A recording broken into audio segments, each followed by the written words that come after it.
Bom dia.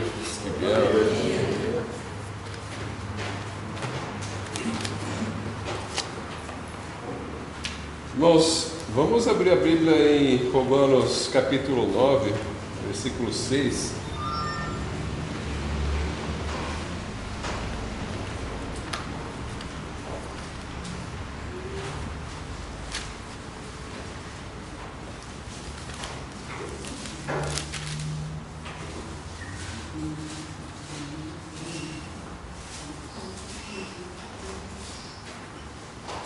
Isso aqui é uma continuação do texto final da aula passada.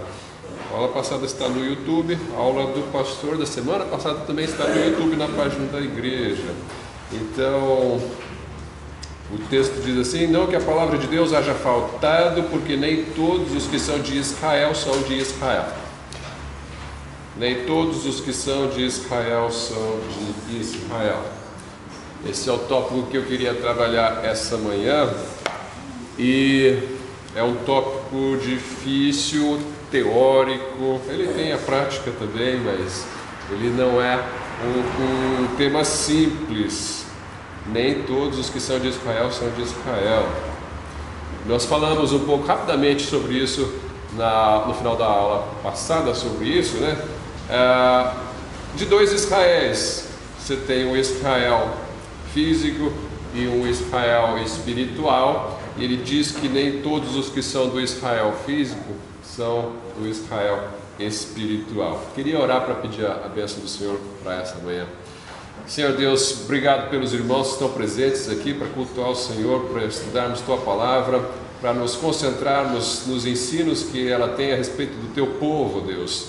Queremos pedir instrução, iluminação do Teu Espírito, para que a transmissão seja clara e para que nós possamos compreender um pouco mais do que as Escrituras nos ensinam a respeito disso, Deus. Que o Senhor abençoe aqueles que não estão presentes por motivos de saúde, que o Senhor possa estar com eles, recuperando-os assim conforme a Tua vontade também, Deus. Em nome de Jesus, amém. Bom, essa questão aqui, como eu falei, por que é difícil? Por que eu falei que é difícil? Obrigado, irmão. Por que é difícil compreender que existe um Israel espiritual e um Israel físico, né?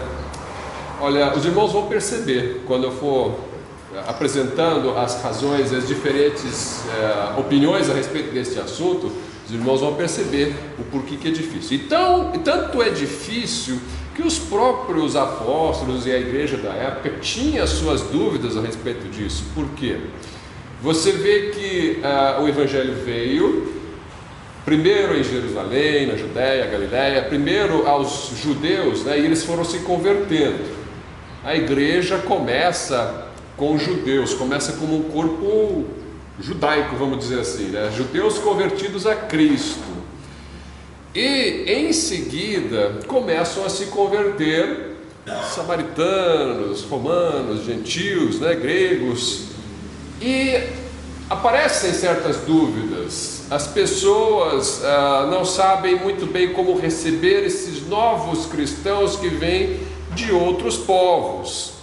Então eles começam a pensar: olha que legal, os gentios também estão recebendo o dom do Espírito Santo. Uma vez que é comprovado que eles recebem o dom do Espírito Santo e eles fazem parte então da comunidade dos salvos em Cristo, há uma alegria, mas ao mesmo tempo existe uma postura assim: o que vamos fazer com eles?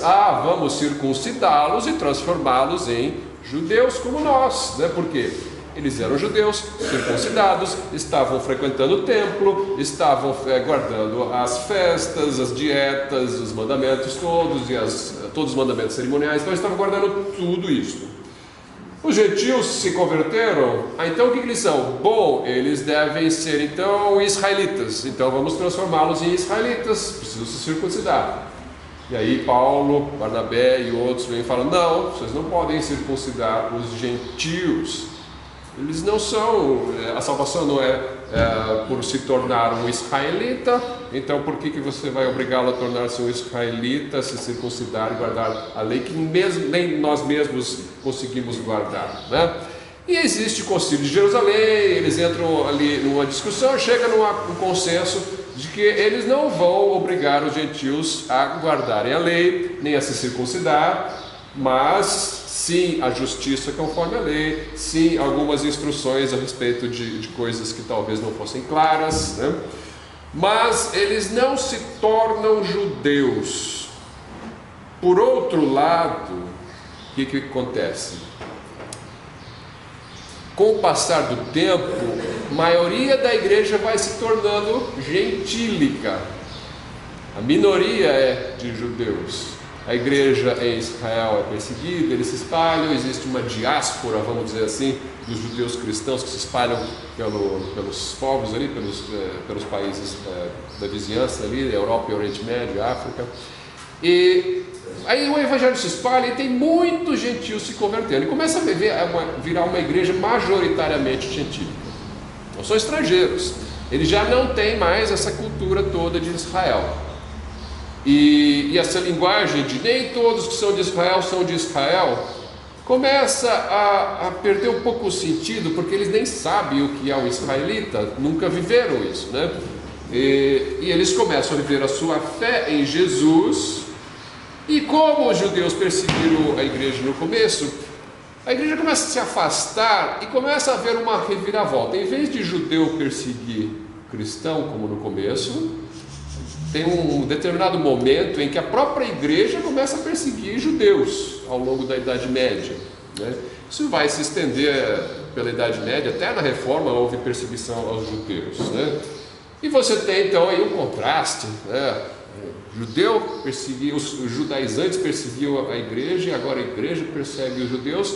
E houve então um conceito de que o Israel de Deus não era mais Israel, agora era a igreja, a ponto de se considerar que o reino davídico seria o reino da igreja, e a igreja reinaria sobre os reis da terra, dominaria sobre os reis da terra, assim como colocado pelas profecias. Nós vamos ler algumas profecias aqui do Velho Testamento a respeito do reino, a restauração do reino de Israel, né? Então acaba havendo assim uma rivalidade entre cristãos e judeus, e hoje, se você for conversar com um rabino e for falar da igreja, ele vai lançar no seu rosto, né, as perseguições que os judeus sofreram nas mãos dos cristãos ao longo da história, né? Ele vai falar: você quer me convencer a me tornar cristão depois disso, né? É complicada a história, né? E aí você tem aí algumas visões a respeito disso. Então eu vou trabalhar, estamos fazendo aqui um par de parênteses com o nosso estudo da harmonia dos evangelhos. A gente vai voltar, mas como apareceu esse assunto lá naquele estudo, né? Então eu acho que é bom a gente focar um tempo. Eu fiz um resumo assim de algumas visões a respeito dessa questão de Israel e a igreja, né? Porque assim, dentro da teologia existem alguns grupos que pensam de um jeito, outros que pensam de outro dentro da igreja, né? A respeito quem que é a igreja, quem que é Israel. A igreja é o novo Israel, Israel é Israel, a igreja é igreja, né? Então existe a posição aliancista, existe a posição dispensacionalista, existe uma terceira posição mais recente chamada de as duas casas de Israel. Então eu vou comentar um pouco essas três posições, comentar um pouco também a posição dos judeus nazarenos a respeito disso. E vamos fazer o seguinte: vai ser assim um estudo teórico, né? Os irmãos estão aqui, muitos vieram ontem, então se vocês vieram ontem e vieram hoje, é sinal que vocês gostam de Bíblia, né? Então eu vou entrar com teoria aqui, com um assunto um pouco mais para quem gosta de Bíblia. Quem não gosta de Bíblia vai dormir, tá? Vai se cansar. Mas é importante, porque a Bíblia fala muito desses assuntos. Como é que vai ser a abordagem? Eu vou mostrar os fatos bíblicos, fatos inegáveis da Bíblia. Depois eu vou mostrar a interpretação dessa escola, a interpretação dessa escola e dessa escola. E eu vou apresentar então quais são as dificuldades dessa escola, as dificuldades dessa e as dificuldades dessa, tá? E eu não vou necessariamente fechar o assunto, eu vou fazer assim, para vocês terem uma noção. É um assunto assim que não deveria dividir a igreja, assim, então não comungo com você, porque você acha que Israel é uma coisa e eu acho que Israel é outra, tá? Não deveria causar essa divisão. O que nos une é o Evangelho em Cristo Jesus. mas existem diferenças a respeito da visão a respeito de Israel. E essas diferenças causam racha, né? Causam muita briga, tá? E não deveria ser assim. Mas vamos fazer o seguinte, antes de começar então pensando nessas ideias, vamos fazer um resumo aqui. Os irmãos vão me ajudar, um resumo da história da nação de Israel conforme a Bíblia. Então, a nação de Israel começa, vamos voltar lá com a chamada de Abraão. Então, você tem ali, após o dilúvio, né, as nações começam a preencher a terra de novo, tem o problema lá da Torre de Babel, as línguas se confundem, Deus seleciona então, começa muita idolatria ali depois de Babel, né, muitas falsas religiões vão se proliferar, mas então Deus seleciona aí uma família, Abraão, né, chama Abraão. O que ele promete para Abraão? Uma das promessas que ele faz para Abraão. Como? Uma grande nação. Você vai ser pai de uma grande nação. Cuja descendência não poderá contar. Não poderá ser contada. Terá um filho, lógico, senão não teria nação, né? Começa com um, né? Que mais? Tem mais coisa. Em ti serão benditos todas as nações, e mais, ele fala, ele te colocou aí por pai de muitas nações, né? Eu vou fazer uma nação de você grande, e você vai ser pai de muitas nações, né? Não só pai de uma nação, pai de muitas, você vai ter descendência numerosa. O que mais? Tem mais uma coisa importante faltando. De ti virá o Salvador. Duas que foram mencionadas, então, a terra e o Salvador, né? O Messias viria da descendência de Abraão, e a terra seria dada. Vou te dar a ti e a tua descendência essa terra aqui, né? A descendência a respeito do Messias é mais revelada um pouco mais progressivamente mais para frente, né? Mas assim, inicialmente ele fala, né? Ele fala da sua semente, né? Em ti, a sua semente serão benditas todas as famílias da terra. Disso ele está se referindo à bênção que vem pelo Messias, né? Vai ficar mais claro depois com Jacó, essas promessas aí, né? Mas aí ele tem lá um filho, Ismael, que não era do jeito que devia ter sido. E depois teve o filho da promessa, que foi Isaac, né? E depois de Isaac ele tem Jacó. Isaac tem Esaú e Jacó. Jacó não é o primogênito, rouba a primogenitura, mas Deus prometeu para esse o reino, né? A descendência prometida por meio de Jacó. Jacó recebe o nome de Israel, e daí vem o nome da nação: Abraão, Isaac e Jacó. Tá, quantos filhos Jacó tem? 12. Mais Diná, né? Mas os filhos homens 12, né? Depois, esses 12, então, quem que era o primogênito? Ruben, os irmãos estão bem. Depois ele tem um filho favorito. Estou assistindo muito filme. Um filho favorito, qual é? José. O que acontece com ele? Vira governador do Egito, porque foi vendido escravo para lá, e Deus o abençoou, ele se tornou governador do Egito. Ele se casa com uma judia ou ele se casa com uma egípcia? Egípcia. Ele tem filhos com ela. Depois tem fome, tem abundância, tem fome, os judeus vão lá, a família dele vai lá comprar comida, se encontra com ele, tem aquela história toda, ele se revela. Aí, no final da vida do seu pai Jacó, ele vai lá abençoar os filhos de José. Quem são os filhos de José? Efraim e Manassés. E Manassés. Quem é o primogênito? Manassés. Quem dá mais? Efraim ou Manassés? Fisicamente, quem é o primogênito? Fisicamente. Quem nasceu? Efraim pegou a bênção, mas o primogênito era o Manassés. Jacó cruza os braços, eu vou abençoar o Efraim. Mas se o José ficar com raiva, mas o Manassés que nasceu primeiro, mas eu quero dar bênção para o Efraim. E ele fala assim para José: seus dois primeiros filhos, Efraim e Manassés, vão ser meus, eu vou adotá-los, eles vão vir para o meu reino. Os outros ficam com você, José. Você gera aí no Egito, pode virar todo mundo egípcio. Mas Efraim e Manassés eu quero que fiquem aqui entre as 12 tribos. Então sai José, não tem a tribo de José, né? Não tem tribo de José nas 12 tribos, tem tribo de Efraim e Manassés. José gerou uma outra nação ali. Lembra que Abraão falou que ia gerar muitas nações, né? Deus falou. Uma delas vem aí já com José se misturando ali com os egípcios. Depois então tem Efraim e Manassés. Efraim vai ser meu primogênito, ele fala. E você percebe que ele toma até o lugar de Rúben, porque Rúben dormiu com a concubina de Jacó. Rúben dormiu com a concubina de Jacó. E isso causou uma perda em Rúben. Então agora a bênção de primogenitura viria com Efraim. Tá. Aí eles voltam para a terra, depois do êxodo, né? Volta, recebe uma lei ali no Sinai. Essa lei vai então constituir o povo. O que você precisa para um povo? Você precisa das pessoas, você precisa da lei e você precisa da terra. Aí você constitui uma nação. A língua também é importante, né? A língua, né? Mas assim, tem países que tem mais de uma língua, né? Canadá tem francês e inglês, Suíça tem alemão e francês, né? Assim, mas geralmente uma nação você tem uma língua, né? Mas principalmente você tem que ter uma terra, você tem que ter um povo, você tem que ter uma lei. Agora no Sinai você recebe a lei, vão para Canaã, recebe a terra, conquistar a terra, já tem uma nação. E aí com o passar do tempo aparece um rei. Quem é o primeiro rei? Saul.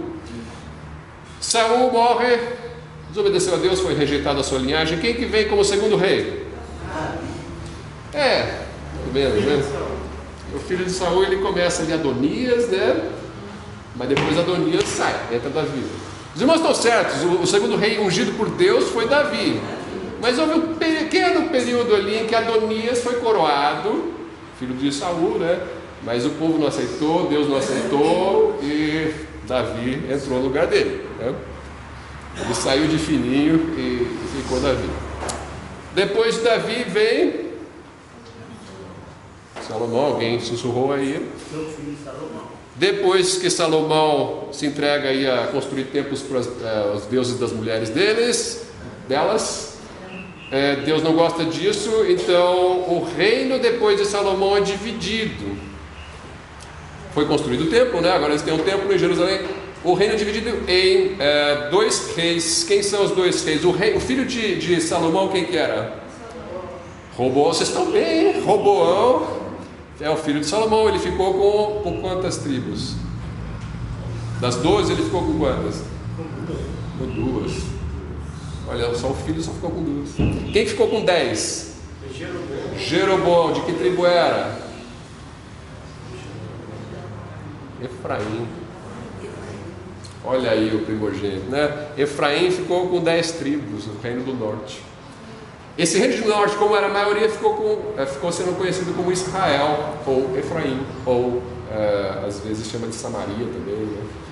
E eles construíram lá no Monte Gerizim o templo deles, desenvolveram a religião deles lá, né? E no sul ficou Jerusalém, o templo, e a maioria dos levitas. Alguns levitas ficaram no norte, né? Servindo ali a religião falsa misturada lá dos reis do norte, né? Então o reino do norte totalmente afastado de Deus, sempre um rei atrás do outro, todo mundo ruim. Eu estou fazendo um resumo aqui dos anos que a gente fez de estudo do Velho Testamento aqui, então só recapitulando. Aí veio o reino do sul, tem alguns reis bons, a maioria reis maus, né? Mas eles têm o templo, né? Eles têm o templo ali, os judeus, casa de Judá e de Benjamim no sul. Então o reino do sul ficou chamado de Judá, o reino do norte ficou chamado de Israel. Beleza. Vem o cativeiro do norte, eles vão. Então as 10 tribos do norte foram para o cativeiro por causa da idolatria. Foram para onde mesmo? Babilônia do sul. O do norte foi para onde? A Síria. Então o reino do norte vai para a Síria e não volta direito, né? Eles vão para lá, se espalham, se misturam com as nações e vão gerar muitas nações aí, né? De novo a promessa lá do Abraão, ó, de ti virão muitas nações. Esse reino do norte se misturou, vai gerando um monte de povos aí. Reino do sul vai para a Babilônia, os irmãos já falaram. Reino do sul fica 70 anos na Babilônia e volta para Jerusalém, reconstrói o templo, né, a cidade, etc. Tá. E aí esse reino do sul era a tribo de Judá e Benjamim. Judá, né? Que na época de Cristo era então conhecido como Judéia, e tinha Galiléia também, mas eram os judeus. Aí começa a ser chamado de judeus, é na volta que eles começam a ser chamados de judeus. Antes era tudo israelita. Você não vai ouvir, se você vai lendo a Bíblia assim, você vai ver dois termos assim, você vai ver israelita e você vai ver hebreu. Duas palavras associadas a esse povo, hebreu e israelita. Você não vai ver judeu, Moisés era judeu. Não, ele era hebreu, era israelita. Agora, depois da volta, eles começam a ser chamados de judeus. Por quê? O que sobrou é o reino de Judá, né? O reino de Judá. O reino de Israel, do norte, assim, eles se espalharam Tinha alguns israelitas das outras tribos também habitando ali no sul, mas era uma minoria, né? A maioria é Judá. Tá. Quando chega no tempo de Cristo, então, você tem os judeus. O Israel agora é conhecido coletivamente como o nome dos judeus, né? Os judeus são esse povo. Tem de várias tribos, mas predominantemente Judá, então são chamados mais de judeus. Legal. Então os irmãos estão aí com a memória boa aí com relação às coisas de Israel. Nós temos, durante o período aí de cativeiro, anúncio de cativeiro e durante o cativeiro, você tem várias promessas a respeito da restauração do reino de Israel. Eu separei algumas aqui, que eu vou ler, não precisa abrir a Bíblia não, eu copiei aqui para a gente dar uma acelerada. Você tem uma muito importante, Ezequiel capítulo 37, o Vale dos Ossos Secos. Está instalando essa brincadeira aqui também. É difícil. Mas vamos lá, tenta não se distrair com isso aqui. Você tem o Vale dos Ossos Secos em Ezequiel 37. Como é que é? Que alguém debateu. Alguém tétrico. Mas então, Vale dos Ossos Secos. Ezequiel está ali olhando. Israel foi para a Síria, Judá para Babilônia. Ezequiel está olhando assim e vê aqueles vales de ossos cheios de ossos, assim, tudo seco, de tão velho, né? E aí Deus fala, profetiza aí, vê se eles podem retornar à vida. Eles começam a se mexer, se juntar, e crescem tendões e carne e fica um corpo sem espírito ali, um corpo morto. E aí Deus fala, você acha que pode entrar um espírito e esse corpo viver, esses corpos viverem? O senhor não sabe, profetiza! Aí ele profetiza e o espírito entra e eles ganham vida, né? E aí vem a interpretação dessa profecia, que a gente aplica muitas vezes para evangelismo, mas a interpretação imediata é a seguinte. Aí Deus fala, diz-lhes, pois, assim diz o Senhor Deus, eis que eu tomarei os filhos de Israel dentre os gentios, espalhados, né, em cativeiro, onde eles foram, e os congregarei de todas as partes, e os levarei à sua terra, e deles farei uma nação na terra, nos montes de Israel, e um rei será rei de todos eles, e nunca mais serão duas nações, reino do norte, Israel, reino do sul, Judá, ou reino do norte, Efraim, reino do sul, Judá. Nunca mais serão duas, nunca mais para o futuro se dividirão em dois reinos, Ezequiel 37, 21 e 22. Depois Ezequiel 37, 25 a 28 diz, e habitarão na terra que dei a meu servo Jacó, em que habitaram vossos pais, e habitarão nela eles e seus filhos, e os filhos de seus filhos para sempre. E Davi, meu servo, será seu príncipe eternamente. E farei com eles uma aliança de paz, que é importante, né? Está falando da nova aliança. Nova aliança, então, está envolvendo aqui essas promessas, está envolvendo uma terra, está envolvendo a reunião das duas casas de Israel, está envolvendo um rei, né, o servo de Davi, meu servo sendo príncipe eternamente, e a aliança de paz, e será uma aliança perpétua, e os estabelecerei, e os multiplicarei, e porei o meu santuário, ou seja, o templo, né, no meio deles para sempre, e o meu tabernáculo estará com eles, e eu serei o seu Deus, e eles serão o meu povo. E os gentios saberão que eu sou o Senhor que santifico a Israel, quando estiver o meu santuário no meio deles para sempre. Aqui começam as perguntas, né? História é fácil, você olha a história e vê o que aconteceu. Só que aqui você tem que olhar para frente, tem que olhar para a profecia, tem que entender o que ele está falando, né? Sim, ao pé da letra, como eu falei, Eu vou apresentar os fatos e depois vamos apresentar as teorias para interpretar. O fato é, ele promete a terra de volta para Israel, o povo de volta na terra, as duas casas reunidas e um rei davídico reinando, ou o próprio Davi reinando, esse é ao pé da letra, é isso, o próprio Davi reinando ali. Eles com muitas pessoas, né, vai multiplicar, e tem o tabernáculo no meio deles. E o detalhe, haverá gentios, né, não vão ser só israelitas, tem gentios que vão olhar para isso e vão saber que Deus está santificando Israel quando virem o tabernáculo no meio deles, para sempre. Isso não pode ser uma coisa assim que aconteceu lá em Jerusalém 2000 anos atrás, porque depois o templo foi destruído e os gentios não estão admirando Israel e coisas assim. Então tem que ser alguma coisa que aconteça e que vai permanecer para sempre, né? Que não vai desacontecer. Uma promessa aqui de uma restauração do reino de Israel. Isso está ligado com a nova aliança. Tem interpretações simbólicas e tem interpretações literais para isso aqui, que eu vou apresentar depois. Então temos duas casas de Israel reunidas para sempre. E aí tem um outro profeta, Amós, que fala também sobre isso. Ele diz: eis que os olhos do Senhor Deus estão contra este reino pecador, Israel, né? E eu o destruirei de sobre a face da terra, mas não destruirei de todo a casa de Jacó, diz o Senhor. Porque eis que darei ordem e sacudirei a casa de Israel entre todas as nações, assim como se sacode grão no crivo, sem que caia na terra um só grão. Ele vai filtrar aí, vai separar dos gentios a casa de Israel, né? Então ele vai castigar, vai afastar, mas não vai destruir totalmente. Eu vou restaurar, de novo a profecia de restauração de Israel. Amós 9,11 diz: naquele dia tornarei a levantar o tabernáculo caído de Davi, e repararei as suas brechas, e tornarei a levantar as suas ruínas, e o edificarei como nos dias da antiguidade. Então tem uma restauração da glória do reino davídico, como nos dias da antiguidade, vai ser também no futuro. Aqui futuro com relação a Amós. Amós está ali séculos antes de Cristo, olhando para frente, falando: vai acontecer uma restauração do reino davídico.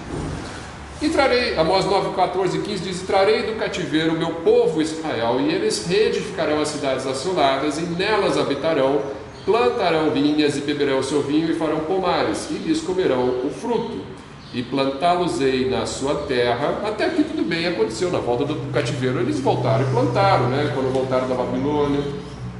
Só que o detalhe é que no final ele diz assim: e não serão mais arrancados da sua terra que lhes dei, diz o Senhor teu Deus. Esses que voltaram da Babilônia foram arrancados de novo depois, no ano 70 depois de Cristo, né? Pelos romanos. Então a terra foi de novo arrasada, e aí então essa promessa aqui fica uma dúvida. Então quando vai acontecer isso? O que é isso aqui? Se quando eles voltaram do cativeiro, eu garanto que quando eles voltaram do cativeiro, eles pensaram: agora está se cumprindo, né? Mas depois a diáspora veio de novo. Diáspora quer dizer quando os judeus são retirados à força da sua terra, né? Então, puxa vida, achei que não ia acontecer. E aconteceu de novo. Oséias. Eu estou lendo alguns textos assim, porque eles vão voltar lá em Romanos, né? Esses mesmos textos aqui, então é bom a gente passar. E Deus disse: põe aqui, Oséias casou com a prostituta e gerou um filho, né? E Deus disse-lhe: põe-lhe o nome de Loame. Ele gerou 3 filhos, na verdade, né?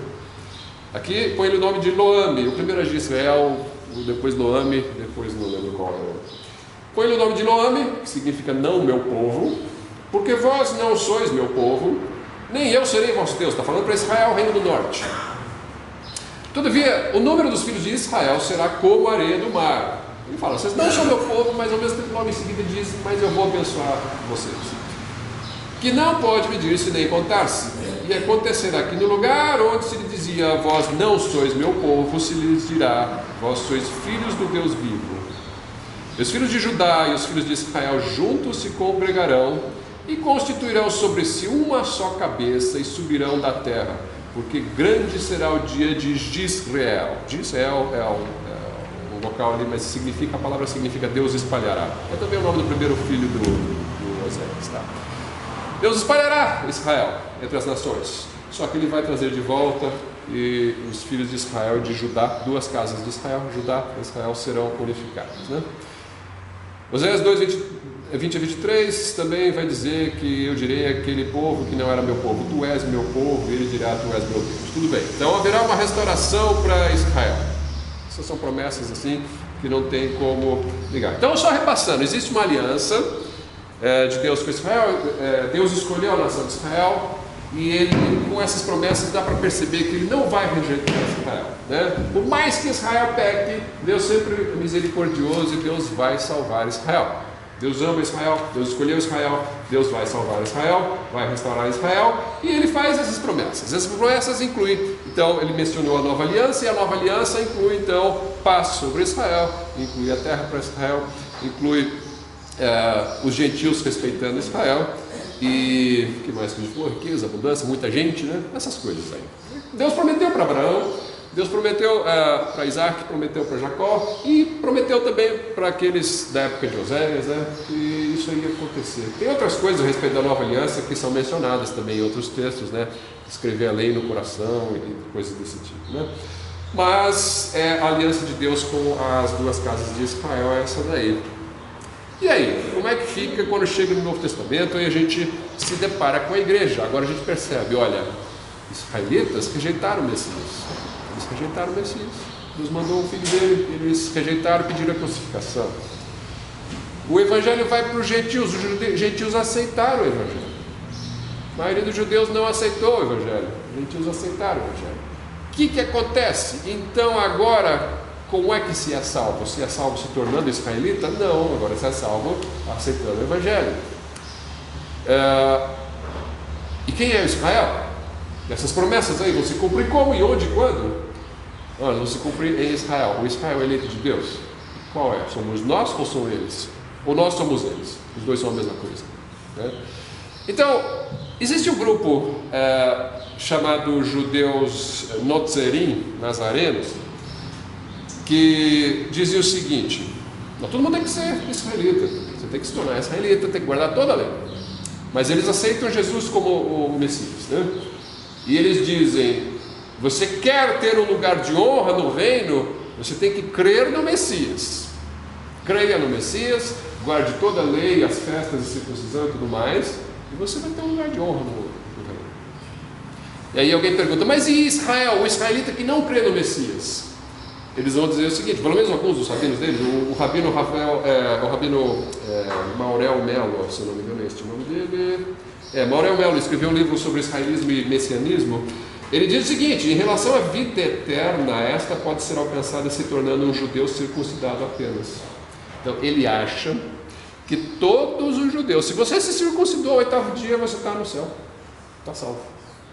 Mas ele não acredita em Jesus. Não interessa, ele foi circuncidado ao 8º dia, ele está salvo.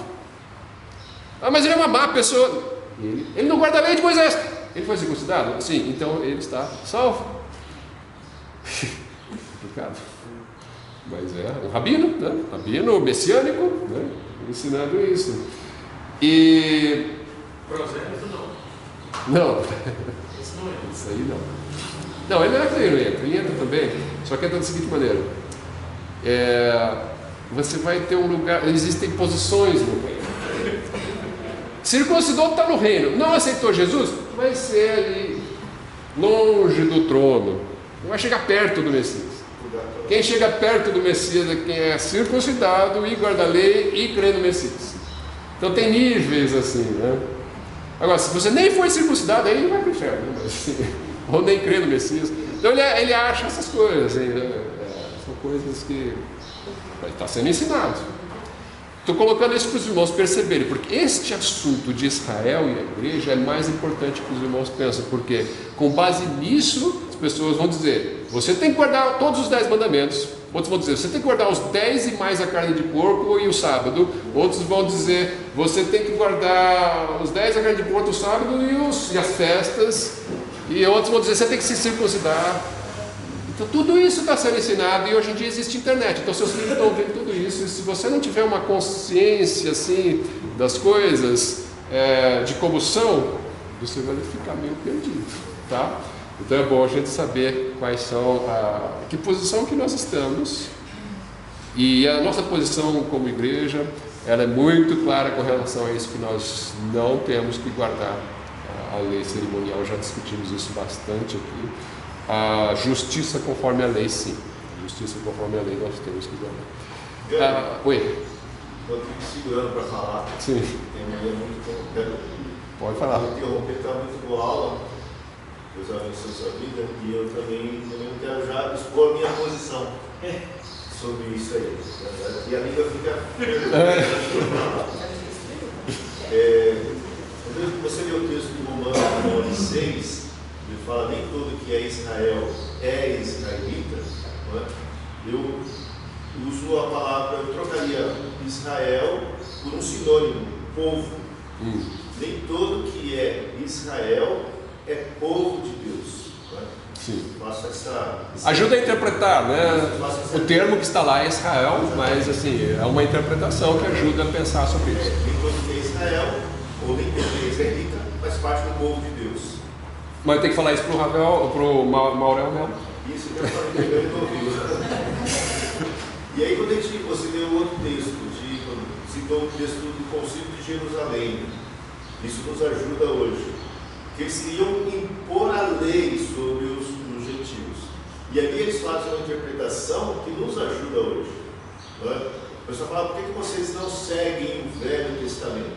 Não é? Porque existe a lei de forma legal, ela foi dada para o povo. Existe o aspecto cerimonial da lei, que também foi dado para o povo, e o que foi trazido para os gentios, trazido para nós, são os aspectos morais da lei, que esses são inalteráveis. Não os penais e não os cerimoniais. Exatamente, esses são inalteráveis. E eu gostei também da sua exposição de todos esses textos aí que tratam aí dos profetas, as promessas, as profecias que foram trazidas. Eu, quando trabalho a questão dos profetas, tanto os profetas maiores quanto os profetas menores, quando eu leio as profecias, eu procuro sempre interpretar e ver as profecias sobre dois aspectos. O primeiro aspecto é o aspecto presente da profecia, aquilo que foi falado diretamente para os ouvintes da época, para o povo da época. Tem esse aspecto que foi para aquele momento, e tem esse outro aspecto que é para o futuro. De alguma forma, aquela profecia impactou os ouvintes naquele momento. E o outro aspecto é o aspecto futuro. E só para concluir, principalmente em Oséias, quando ele fala de Jezreel, sobre essa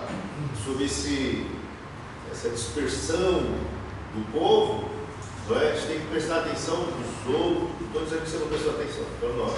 Temos que prestar atenção nos capítulos seguintes, porque a questão de você não é mais o meu povo, e agora você é o meu povo, tem uma condição, é condicional.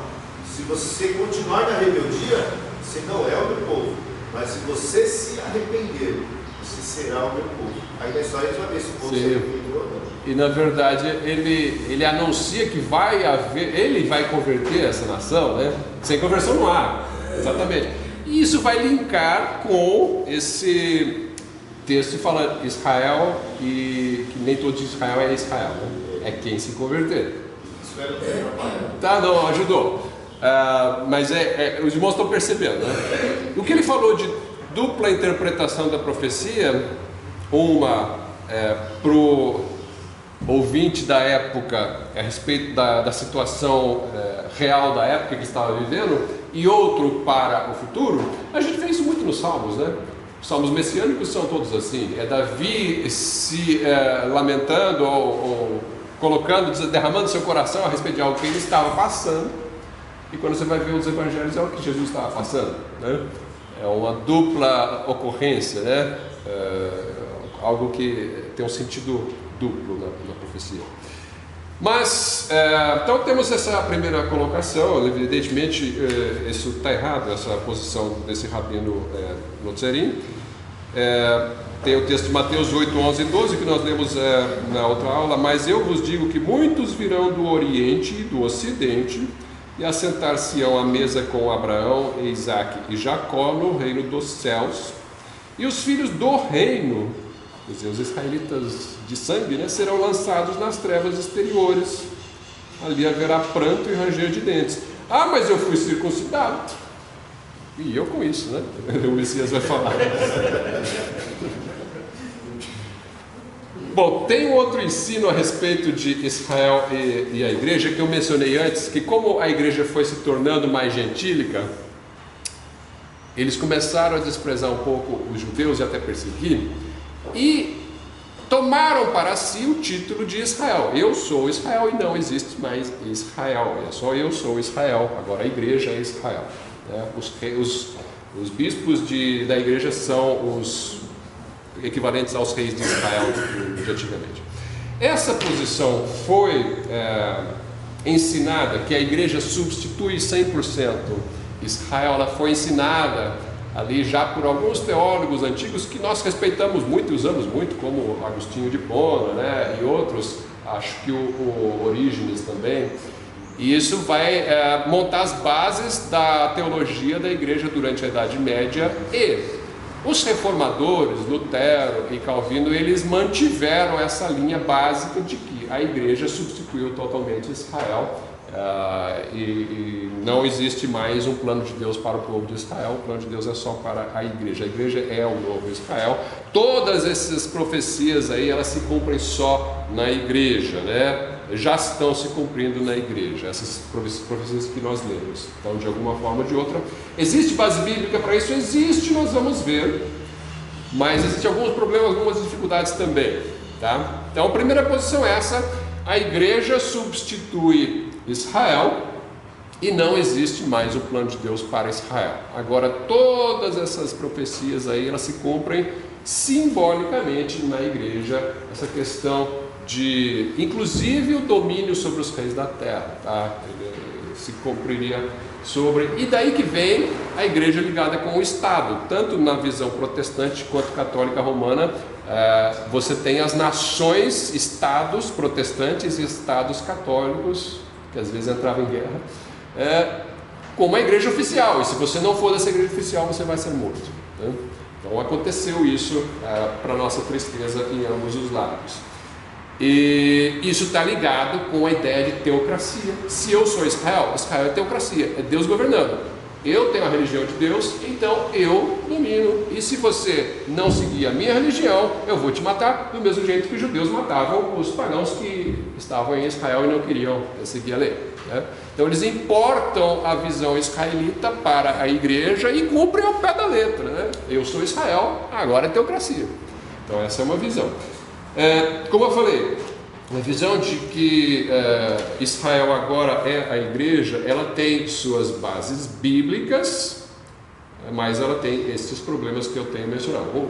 Então, você tem, por exemplo, Mateus 21, 43 diz: portanto, eu vos digo que o reino de Deus vos será tirado. Jesus falando para os fariseus: o reino de Deus vos será tirado e será dado a uma nação que deu seus frutos. Eu vou tirar dos judeus e vou dar para os gentios, ou vou dar para a igreja. Essa é uma interpretação, né? O fato então vamos sempre colocar assim: tem o fato, tem a interpretação e tem os problemas da interpretação. O fato Jesus falou: vou tirar o reino de Deus de vocês, fariseus, e vou dar para uma outra nação, ou algumas traduções dizem uma outra geração, né, que deu seus frutos. A interpretação eu vou tirar de Israel, não existe mais Israel, agora só existe a igreja. Outro texto, Romanos 2, 28 e 29. Portanto, eu vos digo que o reino de Deus... Não, isso eu já li. Agora, 28 e 29 diz: porque não é judeu o que o é exteriormente, nem é circuncisão a que o é exteriormente na carne. Mas não é judeu? Claro que é judeu. Não é judeu espiritual, não é este outro povo que o pastor falou. Tem o judeu circuncidado, que é judeu, mas ele não é judeu salvo o povo de Deus perante Deus, nação escolhida para a salvação, não. Ele não é, se você for circuncidado só na carne, não. Mas é judeu o que o é no interior. E circuncisão aqui é do coração. Você não foi circuncidado na carne, mas você foi circuncidado no coração. Você aceitou Jesus. Eu já estou interpretando, né? No espírito, não na letra. Cujo louvor não provém dos homens, mas de Deus. Então existe um judeu espiritual e existe um judeu físico. Aqui dá para perceber nesse texto. Ele já mencionou isso na outra aula, né? Então, eu fiz assim, não precisa se assustar. Eu fiz um resumo aqui de várias páginas, não vai dar tempo de ver tudo, não faz mal, a gente continua na aula que vem, na outra aula, né? Bom, mas você tem então dois judeus, um judeu da carne e um judeu do coração. Ah, mas pode falar isso, judeu do coração? O que é judeu do coração? É filho do coração, ele foi adotado. Ele está falando assim, a circuncisão do coração. Ele está falando, é judeu. Isso vai gerar muito problema com muita gente, né? Eu não aceito usar o termo judeu para quem não é judeu. O judeu não aceita. Se você disser que existe algum judeu que não é judeu, ele vai te brigar com você. Agora, Paulo, ele está falando que existe um judeu que é do coração. É claro que alguns vão dizer assim, não, mas ele está falando de judeu que se converteu. O gentio que se converteu é outra coisa. Será? Romanos 4, 11 e 12, e recebeu, falando de Abraão, recebeu o sinal da circuncisão, selo da justiça da fé, quando estava na incircuncisão, para que fosse pai de todos os que creem, estando eles também na incircuncisão. O que está falando aqui? Abraão é pai de todo mundo que crê, inclusive quem foi incircunciso, quem não for judeu, não for circuncidado na carne. Se você crê em Jesus, você é filho de Abraão. Ah, judeu não vai gostar disso não, mas eu sou filho de Abraão, eu creio em Jesus, eu creio na semente de Abraão, eu sou filho de Abraão segundo a fé. Aliás, a propósito, né? Lembra que Abraão foi dada aquela promessa de que você vai ser pai de muitas nações, né? Eu fiquei descobrindo esse ano que meus ancestrais por parte da mãe e por parte do pai são judeus. Assunção Ataíde, nomes da minha mãe. Assunção é judeu e Ataíde é judeu. O nome do meu pai, Rempel é judeu. Eu não sabia de nada disso. Então a Isabela, Luci Carvalho, Ferreira, Rempel. Carvalho é judeu, Ferreira é judeu, Rempel. Pelo menos segundo os sites que pesquisam sobre isso. Está errado, né? Mas assim, eles que têm estudado têm dito, esses sobrenomes vêm de quem tem ancestrais judeus. Então, a Isabela, minha filha, ela é descendente de judeu por parte de avô, avó de um lado do outro, todo mundo. Mas como assim? Eu nem sabia disso. Nós somos o quê? Samaritanos, né? Misturados. Esse povo se misturou de um jeito que você nem imagina, de tanto que eles se misturaram, tá? Então, Abraão é pai de muitas nações fisicamente e espiritualmente, mais ainda. E todo mundo que se converte, mesmo não tendo uma gota de sangue judaico, é filho de Abraão, segundo a fé. A promessa de Deus não falha, gente. Pode ficar tranquilo. Deus nunca falha. Eles vão falar que você é filho de Abraão, pai de Ismael, cuidado. Mas judeu. Eu sou judeu. Eu sou legitimamente samaritano.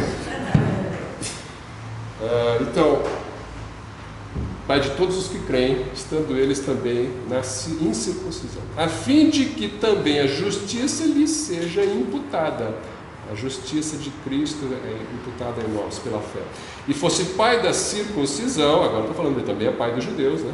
Daqueles que não somente são da circuncisão, mas que também andam nas pisadas daquela fé que teve nosso pai Abraão. Então ele é pai dos gentios que se converteram e ele é pai dos judeus que se converteram. Agora está pensando em pai da fé, né? Tanto judeu, até que eu tenho aqui dois grupos, tem judeu convertido e tem gentil convertido, todos são filhos de Abraão, Romanos 4, 11 e 12. Portanto, é pela fé, para que seja segundo a graça, a fim de que a promessa seja firme a toda a posteridade, não somente a que é da lei, mas também a que é da fé, que teve Abraão que é Pai de todos nós. Como está escrito, por Pai de muitas nações te constituí, perante aquele no qual creu, a saber, Deus, o qual vivifica os mortos e chama as coisas que não são como se já fossem. Romanos 4, 16 a 16. Está vendo? Você está aqui porque você está naquela promessa lá, filho de Abraão, que ele foi pai de muitas nações. 1 Pedro 2, 9 e 10, mas vós sois geração eleita, o sacerdócio real, a nação santa, o povo adquirido. Está falando de judeu crente, porque é de nação, real, sacerdócio, povo adquirido, geração eleita, para que anuncieis as virtudes daquele que vos chamou das trevas para a sua maravilhosa luz. Vós que em outro tempo não erais povo, mas agora sois povo de Deus, que não tinhais alcançado misericórdia, mas agora alcançaste misericórdia. Então está falando não só do judeu, está falando de quem não era povo. Está vendo que bonito isso aqui? Nós fomos transformados em nação, ou fomos enxertados. Eu prefiro pensar assim, eu fui enxertado na nação santa, que já tinha ramos judeus ali, né, crentes, mas depois foram entrando os gentios crentes e foram enxertados num povo espiritual de Deus. Irmãos, por muito tempo eu fui reticente a respeito de usar o termo Israel para o crente. Nós somos gentios crentes, somos igreja.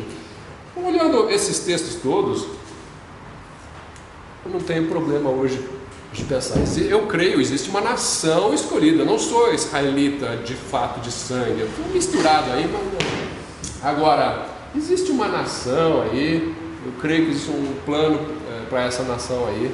Eu sou dispensacionalista de formação, mas assim, olhando todos esses textos bíblicos, eu não tenho problema em usar o termo Israel para o povo adquirido como nação santa, né? Olha só outras coisas a respeito. Os dispensacionalistas vão brigar comigo por causa disso, né? Desculpa. Olha só, pensa bem, Efésios 2:11. Efésios 2:11 diz assim. Então eu acabei de ser excomungado dos aliancistas e dos dispensacionalistas agora, debaixo dessa.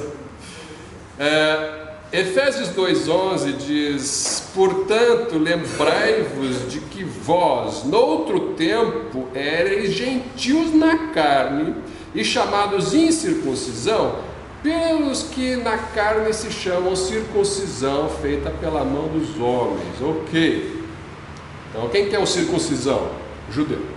Judeu chamava você de incircuncisão, porque você era, né? Você é gentil. Só que ele fala assim: vós éreis gentios. Vocês eram gentios. Se eu era, assim, não, eu não sou mais. Se eu não sou mais gentil, o que eu sou então? Ao contrário de gentil é judeu. Eu não consigo fugir dessa resposta, né? Então, só que eu não sou, de fato, não tenho um kippah na cabeça, né? Então, eu não estou na religião judaica, embora eu tenha uma gota de sangue judaico talvez, mas vamos supor que eu não tivesse nenhum, mas eu sou filho de Abraão segundo a fé, e biblicamente não sou mais gentil espiritualmente. Espiritualmente, se eu não sou gentil, eu sou israelita. Não consigo fugir dessa resposta, né? Outro texto, 1 Coríntios 12:2.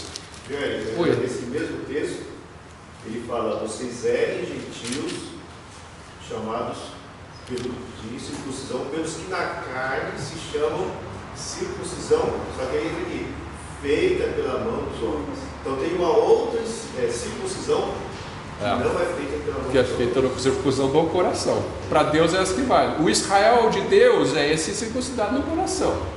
E é composto de gentios e judeus convertidos.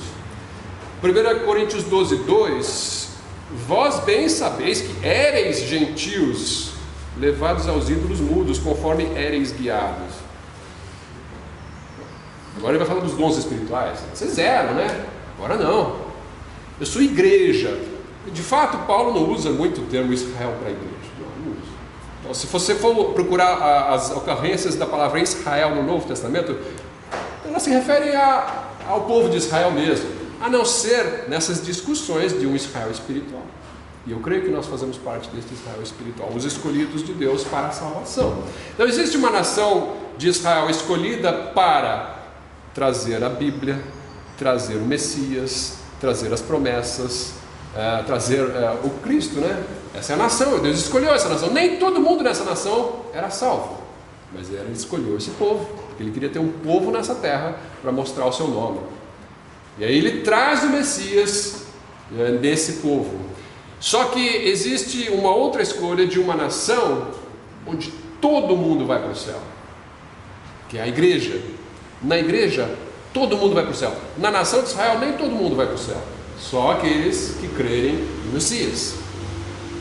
Então, os ramos, quando você tem essa nação de Israel, a nação de Israel está ali, está aguardando o Messias. Messias vem, eles rejeitam, então Deus rejeita esses ramos que rejeitaram o Messias também. Ele fala: o reino de Deus vai ser tirado de vocês.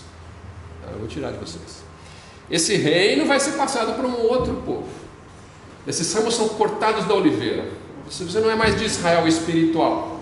É ainda judeu aí na carne, mas espiritualmente você não é mais do meu povo. Você não recebeu o Messias. E ele enxerta nesta oliveira, nesta nação, os gentios que converteram-se, que aceitaram o Cristo, que receberam no seu coração o Messias judeu. E aí eles vão compor este povo abençoado por Deus, que é o Israel espiritual, mas que o termo mais usado na própria Bíblia é igreja. Nós somos o povo de Deus, a nação santa, sim, mas a igreja de Deus. Então, eu vou ficar só com... Já passamos nosso tempo, né? Vou só eu posso só citar mais para enfatizar Gálatas 3, 26. Pois todos vocês são filhos de Deus mediante a fé em Cristo Jesus, porque todos vocês foram batizados em Cristo. De Cristo se revestiram. Assim sendo, não pode mais haver judeu, nem grego, nem escravo, nem liberto, nem homem, nem mulher, porque todos vocês são em Cristo Jesus. São um em Cristo Jesus. Se são de Cristo, também são descendentes de Abraão, herdeiros segundo a promessa. Então eu vou receber a promessa. A promessa era para descendentes de Abraão, era para Israel. Agora não existe essa divisão, né? Eu sou judeu, eu tenho status, né? O circuncidado chega perto do trono, o circuncidado não chega perto do trono. Não tem essa divisão. Na igreja, no povo santo de Deus, essas barreiras caem, o véu se rasga em relação... Todos nós somos sacerdócio real, a gente entra na presença do Santo dos Santos, né? Diante de Deus.